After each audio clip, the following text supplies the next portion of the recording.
Hello students, today we are going to discuss about the basis of the classification. As we know that five kingdom classification is given by R.H. Whitaker in 1969 or Robert Harding Whitaker.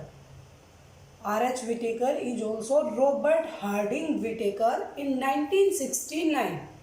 He gave the basis for the five kingdom classification, chooses the criteria on which he gave their five kingdom classification.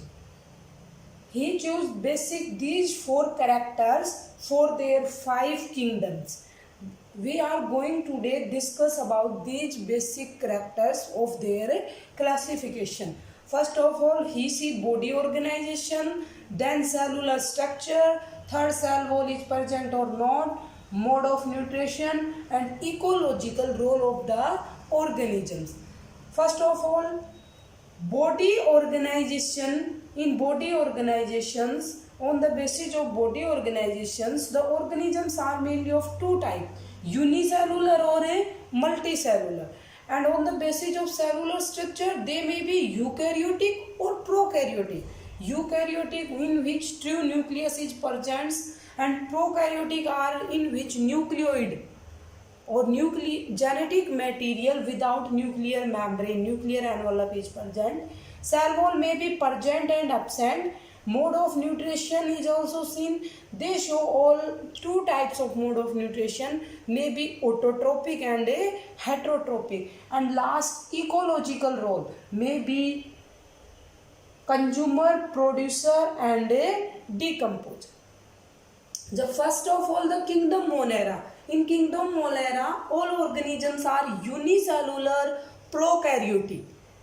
They may have all cell wall made up of peptidoglycan except one, that is mycoplasma.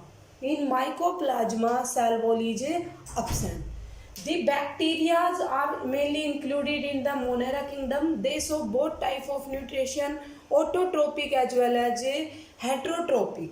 They can synthesize their food by chemosynthesis and they may act as saprophytic or parasite, feed on dead and decaying organisms. So they also known as decomposers because they decompose the dead or decaying organic matter. Second is kingdom Protista, in which Protestant algae, slime molds, euglena are present. They are also unicellular and eukaryotic cell, in which true nucleus genetic material is present, but cell wall in some cell wall is present and some cell wall is absent. They also show both type of nutritions, autotrophic as well as a heterotrophic.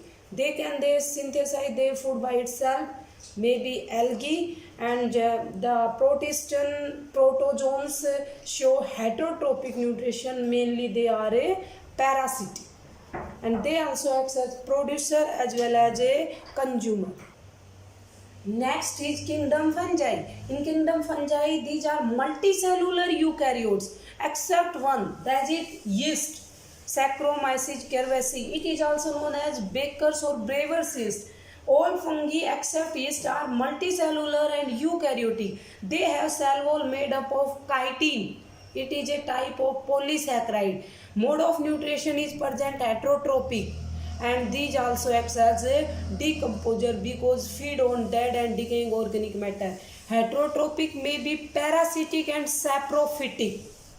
And the fourth kingdom is kingdom Plantae. In these multicellular eukaryotic cells are present. These have multicellular and eukaryotic cells. Cell wall is present, which is made up of cellulose. Show autotrophic nutrition except Cuscuta, because the Cuscuta shows Amarvale, you can say, show parasitic nutrition, and these are ecologically known as producers because these produce or synthesize the organic food. And the last kingdom is kingdom Animalia. In kingdom Animalia, all our organisms are multicellular, made up of more than one cell, and eukaryotic organisms have true nucleus. In this, cell wall is absent because in animal cell only cell membrane is present. They show mainly heterotrophic nutrition, may be parasitic, holozoic or saprophytic. and these are known as consumer because these depend on the other organisms for their food and consume the organic matter which is obtained from them.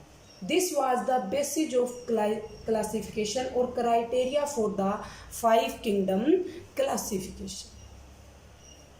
Thank you everyone. Take care. In next video we will discuss about a new topic.